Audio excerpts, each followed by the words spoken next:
Subscribe करें trading Chanakya channel को और लेटेस्ट अपडेट के लिए बेल आइकॉन दबाएं।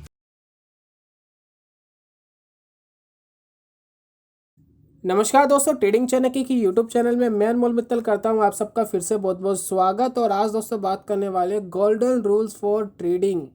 दोस्तों काफ़ी सारी स्ट्रेटजी आप देखते हैं ट्रेडिंग के ऊपर कि भाई कोई ऐसा तरीका मिल जाए कि हम एक सक्सेसफुल ट्रेडिंग कर सके। एटलीस्ट यार पैसा नो प्रॉफिट नो लॉस में जाए, प्रॉफिट ना भी आए। लेकिन हर बार होता क्या है कि जब भी हम ट्रेडिंग करते हैं तो वो चाहे स्टार्टिंग में आपको प्रॉफिट आया हो चाहे लास्ट में प्रॉफिट आया हो, लेकिन इंटायर स्टेटमेंट जो आपकी टोटल स्टेटमेंट है वो लॉस में ही मिलती है। ज़्यादातर केस में ऐसा मिलता है, मैं हर किसी की बात नहीं कर रहा।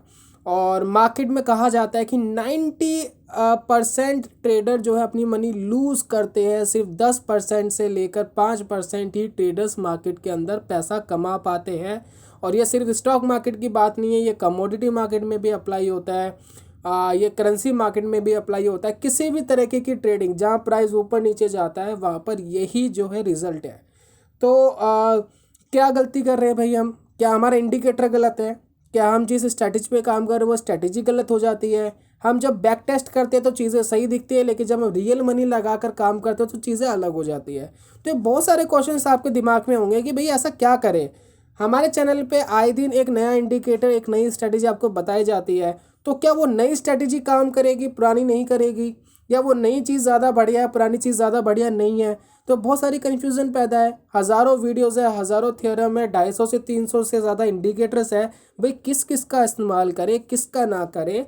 अब फंडा क्या है? पैसा बनेगा या नहीं बनेगा? नहीं बनेगा तो बता दीजिए कि नहीं बनेगा तो नहीं करना, बनेगा तो क्या रूल्स हैं, क्या रेगुलेशंस हैं और कैसे बनेगा, राइट? तो ये जो मेन मुद्दा है इसके बारे में बात करेंगे। और काफ़ी लोग इसके बारे में काफ़ी परेशान है, जिस वजह से हम ये वीडियो आपको दे रहे हैं। तो दोस्तों golden rules for trading basically दोस्तों स्ट्रैटेजी अपनी जगह पर है, लेकिन मार्केट में काम करने का तरीका जो है अपनी जगह पर है। और एक मैं आपको दावा करता हूँ इस चीज़ के अंदर कि अगर आप ट्रेडिंग के अंदर लॉस करते हैं तो मैं 100% कहता हूँ कि आप इनमें से रूल्स का उल्लंघन कर रहे हैं, इन रूल्स को नहीं मान रहे। और जो आदमी इन रूल्स को मान रहा है तो मैं इस बात का भी दावा करता हूँ कि इन सभी रूलों को मानने के बाद भी आपका लॉस होना बहुत ज़्यादा मुश्किल है, बहुत ज़्यादा टिपिकल है, राइट? चलिए स्टार्ट करते हैं रूल नंबर 1 से। रूल नंबर 1 क्या कहता है? Calculated risk. कैलकुलेटेड रिस्क दोस्तों बहुत ज़्यादा इंपॉर्टेंट है। मार्केट में अगर आप ट्रेडिंग कर रहे हैं तो प्रॉफिट तो दूर की बात है, प्रॉफिट तो आएगा आएगा, वो एक दूर की बात है। आपको सबसे पहले ये सोचना है कि अगर मेरा ये जो ट्रेड है ये अगर लॉस में जाता है तो मुझे कितने रिस्क में बाहर निकलना है और वो मैक्सिमम रिस्क कितना होना चाहिए। तो जो इंडस्ट्री का डाटा है या जो कैलकुलेशन है उसके हिसाब से जो है कि मैक्सिमम रिस्क जो है वो एक ट्रेड में 2% से लेकर 5% मैक्सिमम होना चाहिए। लेकिन यहाँ हम सिर्फ लिख रहे हैं कि 2%, 5% तक नहीं जाना है, क्योंकि आप बिगिनर्स हैं, आपको ज़्यादा रिस्क नहीं लेना है, आप एक्सपर्ट नहीं हैं। आप जब एक्सपर्ट हो जाएंगे तो 5% तक जाना। आपको सिर्फ 2%, जितना कैपिटल आपने लगाया है उसका 2% ही आप क्या करेंगे, अपना रिस्क में लगाएंगे। मतलब आपका अगर लॉस होता है तो वो 2% से ज़्यादा आपकी मनी लूज़ नहीं होना चाहिए। फॉर एग्जांपल अगर किसी भाई ने 10,000 रुपये से ट्रेडिंग कर रहा है और अगर उसको मनी लूज़ होती है, उसका मनी जो है स्टॉप लॉस हिट होता है, तो 200 रुपये जो है इसका 2% होता है 10,000 रुपये का। तो 200 से ज़्यादा माइनस उसके अकाउंट्स में नहीं होना चाहिए एक ट्रेड में, एक सिंगल ट्रेड में इससे ज़्यादा पैसा नहीं जाना चाहिए। ये बहुत इंपॉर्टेंट है, क्योंकि रीज़न क्या है, 2% अगर कम कर रहे हैं तो 2% कम करके आपको बहुत सारे चांसेस मिल जाते हैं। आपको 10,000 के अंदर आप बहुत सारी ट्रेड कर पाएंगे। और मार्केट के अंदर क्या है कि पैसा है तो ही तो ट्रेडिंग है, पैसा नहीं तो ट्रेडिंग खत्म, धंधा बंद हो जाता है। तो पहले तो पैसे को बचाओ, पैसा नहीं बचेगा तो ट्रेडिंग ही खत्म हो जाएगी। तो पैसा बचाना बहुत ज़्यादा इंपॉर्टेंट है, इसलिए स्टॉप लॉस के अंदर आपको स्ट्रिक्टली फॉलो करना है। बिना स्टॉप लॉस के ट्रेडिंग सक्सेसफुल नहीं हो सकती। दुनिया का ऐसा कोई आदमी नहीं है कि वो बिना स्टॉप लॉस के ट्रेडिंग करके पैसा कमा ले। स्टॉप लॉस मस्ट है। दूसरा दोस्तों आता है इमोशनलेस ट्रेडिंग। अच्छा क्या है कि जब हम कोई इंडिकेटर बताते हैं, कोई टेक्निक बताते हैं, कोई थ्योरी बताते हैं, तो उसको बैक टेस्ट करते हैं। मैं भी बैक टेस्ट करके दिखाता हूँ जी इतना इतना प्रॉफिट आया, इतना इतना आया, और आप भी एक्साइटेड होते हैं कि हाँ ये बहुत बढ़िया, इसी को यूज़ करेंगे कल से। लेकिन प्रॉब्लम क्या है कि जब हम बैक टेस्ट करते हैं या पेपर ट्रेडिंग करते हैं तो वो इमोशन लेस होती है, उसके अंदर इमोशन नहीं होता, क्योंकि उसके अंदर पैसा नहीं लग रहा। पैसा नहीं लगना तो हम क्या करते हैं, हम उस स्ट्रैटेजी को स्ट्रिक्टली फॉलो करते हैं। हम समझते हैं कि भाई इसको फॉलो करना है, देखते हैं कि पैसा बनता है नहीं बनता, और एंटायर हम क्या देखते हैं बैक टेस्ट करके कि पैसा बन रहा है, राइट। लेकिन जब आप रियल मनी लगा देते हैं उसके अंदर तो पैसा बनना बंद हो जाता है। तो रीज़न क्या है, तो हमेशा ध्यान रखना कि जब भी आपने रियल मनी लगाई है तो आपने उस स्ट्रैटेजी को पूरी तरीके से फॉलो नहीं करा। उस स्ट्रैटेजी को या तो आप बार बार चेंज कर रहे हैं या स्ट्रैटेजी के अंदर कुछ कस्टमाइजेशन कर रहे हैं। ये 100% में दावे के साथ बोल सकता हूँ कि आप ये गलती कर रहे हैं। और अगर आप ये गलती कर रहे हैं तो इसका मतलब क्या है, आपकी ट्रेडिंग के अंदर इमोशन आ रहा है, और इमोशन आएगा तो पैसा नहीं बनेगा। तो इमोशन लेस ट्रेडिंग से ही पैसा बनेगा भाई लोगों, इस चीज़ को ध्यान रखिएगा, इसको बिल्कुल भी इग्नोर मत कीजिए। चलिए तीसरे पॉइंट पर आते हैं जल्दी से। तीसरा पॉइंट आता है दोस्तों तीसरा कि नॉट यूज़ मार्जिन। अच्छा, ये बड़ा इंपॉर्टेंट है बिगनर्स के लिए। बिगनर्स क्या है कि इंट्राडे ट्रेडिंग करना क्यों चाहते हैं कि इंट्राडे ट्रेडिंग में पैसा जो है मार्जिन मिल जाता है, ब्रोकर मार्जिन दे देता है। दूसरा, कई बार क्या होता है कि कुछ लोग जो है वो अपने रिश्तेदारों से पैसा ले लेते हैं, यार दोस्तों से पैसा उधार ले लेते हैं कि हम ट्रेडिंग करके लौटा देंगे, एक दिन में पैसा डबल हो जाता है ट्रेडिंग में। तो या माँ बाप से ले लेते हैं, पेरेंट्स से ले लेते हैं। तो किसी भी वे में वो पैसा ले करके ट्रेडिंग करके जो है वो ये सोचते हैं कि पैसा आ जाएगा। तो ये बात ध्यान रखिए कि ट्रेडिंग के अंदर वो आदमी कभी भी पैसा नहीं बना पाया है जिसने पैसे को उधार लिया है। अगर आप पैसा उधार लेते हैं, चाहे ब्रोकर से लेते हैं, चाहे मार्जिन लेते हैं, चाहे किसी अपने रिश्तेदार से लेते हैं, आप ट्रेडिंग के अंदर पैसा नहीं बना सकते। अगर आप एक्सपर्ट हो गए हैं, आपको चीज़ें समझ में आ गई है तो आप ये काम कर सकते हैं, मार्जिन ले सकते हैं ब्रोकर से। लेकिन अगर आप बिगिनर्स हैं, पहली बार मार्केट के अंदर उतरे हैं, तो तीसरे नंबर जो रूल है वो बड़ा इंपॉर्टेंट है आपके लिए। मार्जिन लिया तो आप डूबे, ये 100% में लिख करके दे सकता हूँ आपको। तो आपको किसी भी तरीके की मनी बोरो नहीं करनी है। आप अगर बोरो करना ही चाहते हैं तो अगर आप अपने माँ बाप से कहिए कि भैया मुझे ट्रेडिंग करनी है, ट्रेडिंग के लिए मुझे इतना पैसा लगाना है और ये पैसा ज़ीरो हो सकता है, ठीक है। पहले बोलिए कि ये पैसा ख़त्म हो सकता है, इससे कुछ बनेगा नहीं, ये एक एक्सपेरिमेंट है। अगर मैं सीख गया, एक तरीके से सीखने के लिए फ़ीस दे रहे हैं आप किसी को ट्यूशन फीस दे रहे हैं, कुछ दे रहे हैं, तो वो सिर्फ एक सीखने के लिए एक अमाउंट आपको लगाना है, बहुत ज़्यादा नहीं। 1000 रुपये से भी शुरू कर सकते हैं, ट्रेडिंग 1000 रुपये से भी होती है, कोई उसमें बड़ी बात नहीं है। चलिए, तो ये चीज़ आप ध्यान रखिएगा, नॉट यूज़ मार्जिन।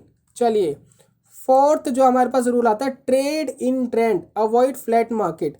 भैया आप देखते हैं कि मार्केट के अंदर 70% सिचुएशन जो है वो फ्लैट रहती है। स्टॉक के अंदर मैं बोलूँ तो 70% टाइम जो है स्टॉक फ्लैट रहता है, 20 से 30% ही वो होता है कि मार्केट ट्रेंड में होता है। और ट्रेडिंग के अंदर मार्केट जो है ट्रेंड में ही बनती है, या तो बाजार तेज़ी से ऊपर जा रहा हो या तेज़ी से नीचे आ रहा हो, तभी आप कोई अच्छा सिग्नल पिक कर पाते हैं और ट्रेड ले पाते हैं। रिस्क एंड रिवॉर्ड रेशो भी उसी के अंदर मैनेज हो पाता है अच्छे से। तो फ्लैट मार्केट में कभी भी काम नहीं करना। कोई स्टॉक अगर फ्लैट चल रहा है, पहले उसका बैक टेस्ट कर लीजिए, देख लीजिए कि वो सीधा ट्रेंड में ऊपर नीचे हो रहा है या नहीं हो रहा।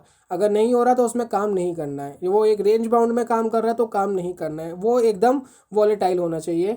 दूसरा, अगर दोस्तों आपको फ्लैट मार्केट जज करने में प्रॉब्लम आती है, आप नहीं समझ पाते कि फ्लैट मार्केट है या नहीं है, तो आप उसके लिए क्या कर सकते हैं, आप स्टॉक में ट्रेड ना करके आप निफ्टी 50 में, बैंक निफ्टी में, निफ्टी जूनियर 50 में, इन इंडाइसिस पे आप ट्रेडिंग कर सकते हैं। तो उसमें आपको स्टॉक के ट्रेंड को पहचानने की ज़रूरत नहीं है, क्योंकि जो इंडेक्स होता है वो इंडेक्स फ्लैट जो है बहुत ही रेयर चांस में होता है, यानी बहुत ही मिनिमम चांस ऐसा होगा कि इंडेक्स जो है वो फ्लैट होगा, क्योंकि इंडेक्स के अंदर एक स्टॉक नहीं बहुत सारे स्टॉक्स होते हैं और सभी स्टॉक्स एकदम फ्लैट नहीं होते हैं, राइट। तो इंडेक्स जो फ्लैट नहीं होता है, तो इस वजह से आप इसके अंदर काम कर सकते हैं। इसमें आपको फ्लैट मार्केट की जो प्रॉब्लम है वो नहीं आएगी, आप ट्रेडिंग कर पाएंगे। चलिए अगला दोस्तों, जो 5वां पॉइंट आता है कि minimum risk and reward ratio 1:15 होनी चाहिए। इसका मतलब ये है कि भैया अगर आप सोच रहे हो किसी स्टॉक में अगर 1 रुपये का स्टॉप लॉस लेना है एग्जाम्पल के लिए, तो आपको 1.5 गुना यानी 1.5 रुपये आपको प्रॉफिट चाहिए ही चाहिए। किसी स्टॉक में आपने सोचा कि 100 रुपये का स्टॉप लॉस है तो आपको 150 रुपये का प्रॉफिट चाहिए ही चाहिए। ये क्या है, क्यों है, ये बता देता हूँ मैं किस लिए। क्योंकि किसी भी स्ट्रैटेजी, किसी भी इंडिकेटर में 50% से लेकर 60% तक की एक्यूरेसी मिलती है। कभी कभार ज़्यादा भी हो जाती है तो कभी कभार इससे कम भी हो जाती है। हम एवरेज की बात कर रहे हैं कि एवरेज जो है वो 50 से 60 रहती है। तो अगर कोई भाई 1:1 ले रहा है तो उसका मतलब ये है कि आधे ट्रेड उसके सही जाएंगे, आधे ट्रेड उसके गलत जाएंगे। अगर आप लगातार ट्रेडिंग करते आ रहे लॉन्ग टर्म से, तो उससे क्या होगा, पैसा तो बना ही नहीं, प्लस दोस्तों इसमें ब्रोकरेज लग गई, प्लस इसमें टैक्सीज लग गए, तो बहुत सारा इसके अंदर नुकसान हो जाता है। तो इसलिए मिनिमम जो है आपको, अगर 1 रुपये का रिस्क ले रहे हैं तो 1.5 आपको गुना करके प्रॉफिट आपका होना ही चाहिए। अगर आप उससे ज़्यादा ले रहे हैं तो बहुत अच्छी बात है, यहाँ मिनिमम की बात हो रही है कि मिनिमम इतना होना ही चाहिए। इससे कम में कभी भी प्रॉफिट आप नहीं कमा पाएंगे, कोई भी नहीं कमा सकता। कोई भी ट्रेडर नहीं है दुनिया में जो इससे कम मार्जिन लेकर के पैसा कमा पाए। चलिए छठे पॉइंट में आते हैं दोस्तों। 6th पॉइंट इंपॉर्टेंट है कि trade only in large cap stocks. देखिए क्या है, ये बड़ा इंपॉर्टेंट है। अगर आप बिगिनर्स हैं तो बिना लार्ज कैप स्टॉक्स के आप ट्रेडिंग करेंगे तो बहुत रिस्की हो जाएगा, बहुत वॉलेटाइल हो जाएगा। तो निफ्टी 50 के जितने स्टॉक्स हैं उसी के अंदर काम करिए, क्योंकि ये थोड़े से वॉलेटाइल तो होते ही है, लेकिन वॉलेटाइल होने के साथ साथ इनमें रिस्क जो है वो काफ़ी कम होता है।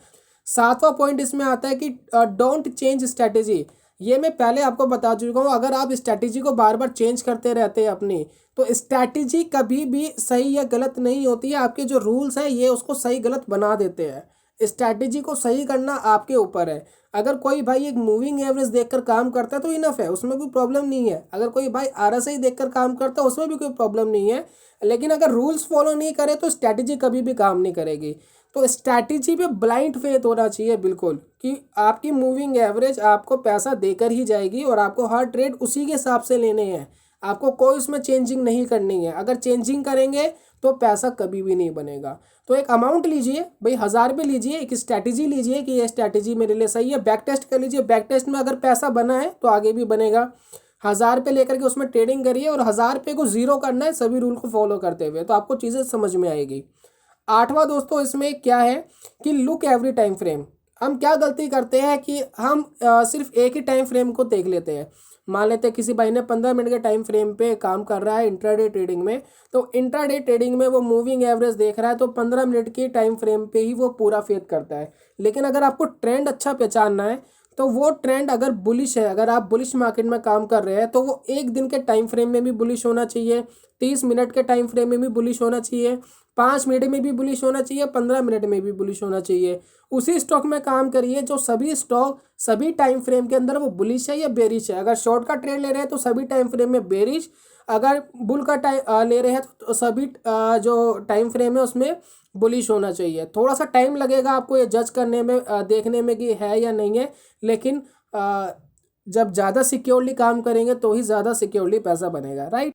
9वां दोस्तों इसमें पॉइंट आता है कि don't watch market minute to minute. Market को अगर हर मिनट आप वॉच करेंगे ट्रेड लेने के बाद तो पैसा कभी नहीं बनेगा। रीज़न क्या है, क्योंकि वॉच करने से क्या होता है कि आपके इमोशन जाग जाते हैं, और अगर आप उसको वॉच कर रहे हैं तो ऑब्वियसली बात है कि आपको ट्रेडिंग के अंदर इमोशन है, आप इमोशन लेस नहीं हुए हैं। एक तरीके से आपको रोबोट बनना पड़ेगा कि आपने ये कर दिया तो वो कर दिया, उसी हिसाब से फॉलो होनी चाहिए। तो अगर आप मिनट टू मिनट वॉच कर रहे हैं तो पैसा नहीं बनेगा, मत करिए वॉच। इसका एक सिंपल सा तरीका क्या है, क्योंकि मिनट टू मिनट में क्या है कि ये आपको स्मॉल अप्स और डाउन्स के अंदर जो मार्केट में क्रिएट होते हैं वो आपको टेम्परेरी जो है स्ट्रेस दे देते हैं। तो वो स्ट्रेस लेके काम नहीं करना, कभी भी स्ट्रेस के साथ पैसा नहीं बनेगा। आपको ट्रेड लेना है, स्टॉप लॉस लगाना, टारगेट लगाना है, सिस्टम बंद कर देना है। सिस्टम बंद करने के बाद 3:30 बजे खोल के देखना है कि प्रॉफिट हुआ या लॉस हुआ है, दैट्स इट। उससे ज़्यादा कुछ मत करिए। अगर आप सिस्टम बंद नहीं कर सकते, कई बार कॉल एंड ट्रेड के चार्जेस लग जाते हैं, तो आप एक काम कर सकते हैं, आप एक टाइम डिसाइड करिए कि भाई 2 बजे 3 बजे या बीच में आधे घंटे या 1 घंटे के बाद देखते रहिए कि ट्रेड की स्थिति क्या है। लेकिन ट्रेड के अप्स एंड डाउन्स जो है आप उस पर ज़्यादा ध्यान मत दीजिए, क्योंकि उससे क्या इमोशन आ जाता है। और अगर आप इमोशन कंट्रोल कर सकते हैं वॉच करके तो वॉच कर लीजिए, कोई प्रॉब्लम नहीं है, लेकिन इमोशन नहीं आना चाहिए। आपके स्टॉप लॉस चेंज नहीं होने चाहिए, आपके टारगेट चेंज नहीं होने चाहिए, वो सेम ही रहेंगे। चाहे मार्केट उसके बाद चाहे स्टॉप लॉस हिट करे चाहे टारगेट हिट करे, उसको करने दीजिए जो मार्केट करना चाहता है। 10वां पॉइंट क्या है, don't trade without system stop loss. कई लोग क्या करते हैं कि ट्रेड ले लेते हैं, सोचते हैं दिमाग में स्टॉप लॉस है, जब मार्केट उधर आएगा तो मैं एग्जिट हो जाऊंगा। ऐसा कभी भी मत करिए। आपकी entire capital, total market capital 1 second की देरी में स्वाइप आउट हो जाती है। चाहे आप 1 साल से प्रॉफिट कमाते आ रहे हो, चाहे 10 साल से प्रॉफिट कमाते आ रहे हो, एक दिन एक ट्रेड ऐसा जाएगा जो आपकी सारी कैपिटल को उठा के ले जाएगा। ट्रेड लिया उसी टाइम स्टॉप लॉस लगना चाहिए, प्रॉफिट नहीं लगाए के बाद चलेगी, स्टॉप लॉस तो उसी टाइम ही लगना चाहिए। तो जो लोग ये गलती करते हैं वो पैसा नहीं बना सकते। 11वां दोस्तों जो रूल है, जो गोल्डन रूल ये है कि डोंट ओवर ट्रेड। एक दिन में भाई एक ही ट्रेड लेना। बिगनर्स भाई लोगों ध्यान से सुन लो कि एक दिन में एक ट्रेड लेना, चाहे प्रॉफिट आए चाहे लॉस आए, लेकर के बैठ जाना। उससे ज़्यादा करने की ज़रूरत नहीं है। अगर आप एक्सपर्ट हो गए, चीज़ें समझ में आ गई, तो आप ओवर ट्रेड वाला जो प्रोसीजर है उसको अपना सकते हैं। लेकिन ओवर ट्रेड करके पैसा नहीं बनता है, इस चीज़ को ध्यान रखिए।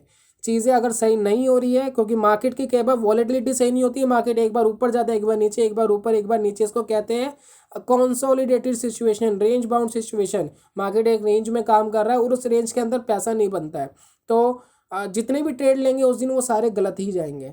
जब आप ऊपर का लेंगे मार्केट नीचे जाएगी, जब आप नीचे का लेंगे मार्केट ऊपर जाएगी, और कई लोगों के साथ ऐसा हुआ भी होगा। तो एक ट्रेड लेना, चाहे प्रॉफिट में जाए लॉस में जाए, जो भी जाए, आप उसके बाद एग्जिट हो जाएंगे, राइट। तो बिगनर्स भाइयों के लिए ये एक गोल्डन रूल्स है, इनको फॉलो करिए और डेफिनेटली आपको प्रॉफिट आएगा ही आएगा। एक छोटा इंटायर अमाउंट लीजिए जिसको आपको ज़ीरो करना है, सोच के रखिए ज़ीरो ही होगा, लेकिन जो रूल्स है वो सारे फॉलो होंगे। अगर रूल्स फॉलो कर लिए, सारी चीज़ फॉलो करी, तो चीज़ें आपको अपने आप समझ में आ जाएगी, किसी से पूछने की ज़रूरत नहीं पड़ेगी।